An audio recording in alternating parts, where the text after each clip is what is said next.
जिस fifth angle पर आपके लिए वीनस 10 फरवरी को आएगा, 6 फरवरी से ऑलरेडी मरकरी उसी फिफ्थ एंगल पर है। एस्ट्रोलॉजी ये कहती है कि सैटर्न अगर सिक्स एंगल पर आ जाए तो it is a season of resistances, it is a season of some sensitivity. Saturn खराब फोरम्स को खराब करता है, सही फोरम्स को वो कुछ डैमेज नहीं दे पाता और आप आगे बढ़ते जाएंगे।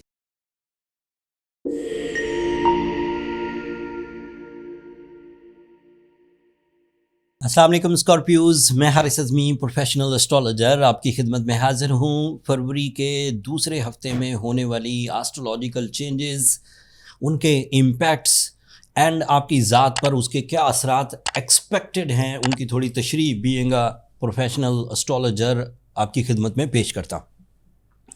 एक तो बड़ा ही पॉजिटिव इवेंट है आपके लिए। 10 फरवरी को वीनस साल में एक दफ़ा उसने 25 दिनों के लिए आपके फिफ्थ एंगल पर से गुजरना था और वो 10 फरवरी से वो 25 दिन शुरू हो जाएंगे जब आप अपनी जज्बाती कैफियत में लविंग होंगे, केयरिंग होंगे, कमिटेड होंगे, प्लेजेंट होंगे, ह्यूमरस होंगे एंड ऑब्वियसली इसका इम्पैक्ट आपके रिलेशंस पर पड़ेगा, आपकी रूह पर पड़ेगा, आपके लाइफ स्टाइल पर पड़ेगा। आप फैमिली यूनिटी, लिबास, ग़िज़ा, मौसम, रिश्ते सबको एंजॉय कर सकेंगे एंड सब जिम्मेदारियां प्रॉपरली पूरी भी कर सकेंगे। इस दौरान इजहार मोहब्बत अच्छा रहेगा, इस दौरान रिलेशनशिप डेवलपमेंट एक्सपेक्टेड है, इस दौरान दिल का मौसम खुशगवार रहेगा, कामों में भी दिल लगेगा, ज़िंदगी के हर लम्हे से लुत्फ़अंदोज़ हो सकेंगे। टेंशन्स, एंग्जाइटी, ओवरथिंकिंग, इनका ख़ात्मा मुमकिन हो पाएगा एंड दिल में इस खुशी और इस खुशगवार तब्दीली की वजह से आपकी दीगर जो ज़िंदगी की सलाहियतें हैं वो भी पॉलिश होंगी। जब दिल ही खुशगवार हो तो वक्त में भी मज़ा, इबादतों में भी मज़ा, ज़िम्मेदारियां निभाने में भी मज़ा, मुसीबतों को टैकल करने में भी मज़ा ही आने लगता है। वो मुसीबत लगना बंद हो जाती हैं, वो डेली रूटीन या डेली के काम करना फील होता है, मुसीबत फील नहीं होती। ऐसा लगता है ये मेरा आज का काम था, मुझे आज ये करना था और कर गया।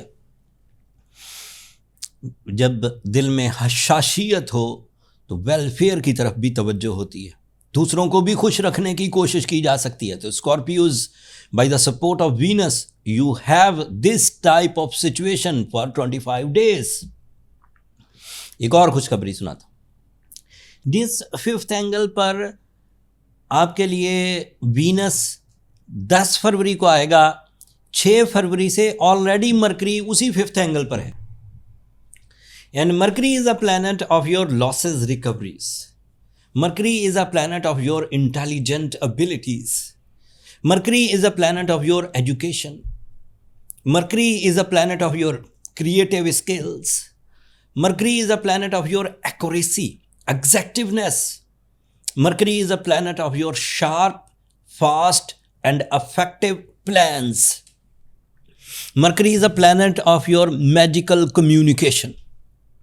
So एक तरफ दिलचस्पी जज्बात से भरी हुई, दूसरी तरफ मैरिटफुल डिसीजन, एक्यूरेट डिसीजंस, बेहतरीन प्लानिंग, जब दोनों मर्ज होंगे so you are the candidate of some big jumps in your life, like financial freedom, like higher rewards in your life with less efforts, like बेरोजगारी का खात्मा, multitasking, combine efforts, higher education exams या higher educational activities, या फिर चीज़ों को समझना, अपनी जिम्मेदारियों को, लोगों के रवैयों को समझना और आसाइश से उन पर, आराम से उन पर कारकर्दगी सर अंजाम देना।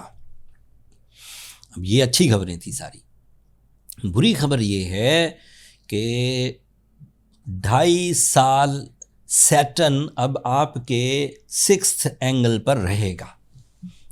14 फरवरी को वेस्टर्न एस्ट्रोलॉजी के मुताबिक सैटर्न आपके 6th एंगल पर अपीयर होगा, थोड़ा आगे जाएगा, 24 जुलाई को थोड़ा पीछे आएगा रेट्रोग्रेड, फिर आगे जाएगा, फिर पीछे आएगा, 2.5 साल तक अब आपके वो 6 5 6 इस तरह वो आपके हाउस में घूमता रहेगा। And this is not a good sign. Astrology ये कहती है कि सैटर्न अगर 6 एंगल पर आ जाए तो it is a season of resistances, it is a season of some sensitivity, it is a season of delay of rewards, it is a season of diseases, it is a season of litigations, it is a season of some gloominess. But किताब में लिखी हुई बात कई करोड़ लोगों पर, कई लाख लोगों पर रिसर्च करके लिखी जाती है। इट इज़ वेरी पॉसिबल कि आप एक ऐसे स्कॉर्पियो हों कि आप उस रिसर्च वाले स्कॉर्पियो से हट कर हों। कैसे हटकर हों?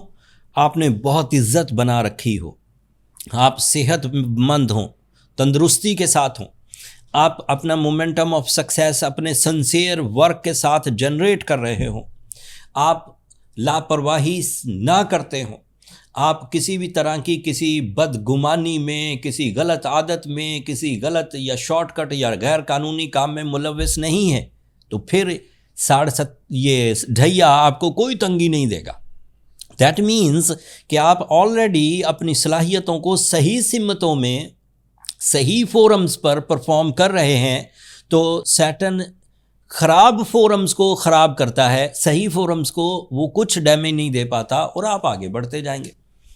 लेकिन अगर आप एक ऐसे स्कॉर्पियो थे जिस स्कॉर्पियो की आदतें ठीक नहीं थी, सेहत ठीक नहीं थी, वसाइल ठीक नहीं थे, काम कानून के मुताबिक नहीं थे, रिश्तों में सिंसियरिटी नहीं थी, उन स्कॉर्पियोज को फिर ये 14 फरवरी से सैटर्न जब आपके 6 एंगल पर अपीयर होगा, it gives you some threats, some type of issues, some type of struggle, so you have to careful. मैं रेमेडी एंड पर दूंगा, बट यहाँ पर मैं 1-2 और बातें बयान कर दूँ।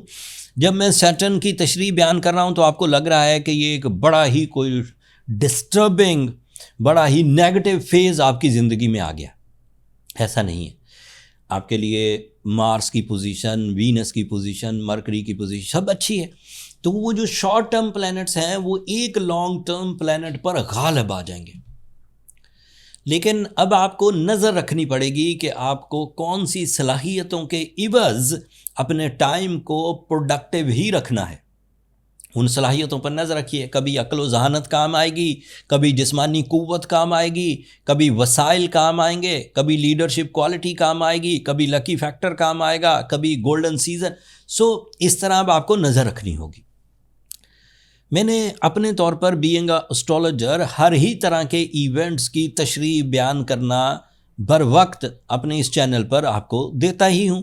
अगर आप नज़र रखेंगे कि इन दिनों मेरिटफुल डिसीजंस हो रहे हैं, जज्बाती कैफियत रिदम में हैं, लीडरशिप क्वालिटी है, सेहत तंदुरुस्ती है, तो सैटर्न नेगेटिव होता रहे, आपका कुछ बिगाड़ नहीं पाएगा। फिर भी अगर कुछ इश्यूज़ आएँ, आपको लगे कि स्ट्रगल ज़्यादा हो रही है, तो मेरा मशवरा है कि ब्लू सफ़ायर पहन लीजिए। सैटर्न को वेस्टर्न एस्ट्रोलॉजी के मुताबिक सिर्फ ब्लू सफ़ायर काउंटर कर सकता है। 10 कैरेट पहनिए, साथ में सूरह शम्स पढ़िए 5 दफ़ा एक दिन में। That is more than enough, you will be okay. There is no need for any type of worries कि क्या हो गया, कैसे हम इसे डील करें। पिछले 26 साल से इससे ज़्यादा सिवियर सिचुएशंस को मैं ब्लू सफ़ायर और सूरह शम्स से ही डील करता आ रहा हूँ, जो भी सैटर्न खराबियाँ करता है। So be relax. Blue sapphire natural fine quality 10 carats with सूरह शम्स 5 times in a day and you will be okay. और ब्लैक कलर को ज़रा अवॉइड कर दीजिए। That's it.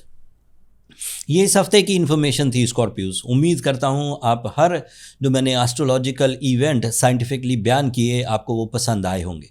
आप अपनी दुआओं में मुझे और मेरी टीम को याद रखिएगा। चैनल को भी ज़रूर सब्सक्राइब कर लीजिएगा। आप लोगों की सब्सक्रिप्शन हमारी हौसला अफजाई की वजह बनती है। अपने कमेंट्स में अगर ये चीज़ें अच्छी लगी हों तो इजहार ज़रूर कर दीजिएगा। अगले हफ्ते तक के लिए इजाज़त दीजिए। अल्लाह ने के बाद।